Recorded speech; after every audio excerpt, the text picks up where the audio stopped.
So before we dive into the main subject of the presentation, let me share a couple of thoughts. In materials discovery or materials development, the optimal selection or discovery process is highly non-trivial. And this is mainly because of a couple of challenges, right? One of them is the need for conflicting property requirements. And I'm going to show a few examples of that. And the second one is, of course, the staggeringly large search space.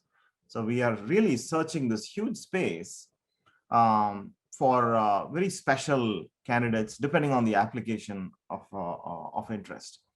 And as I said, here are a few examples drawn from our own polymer work.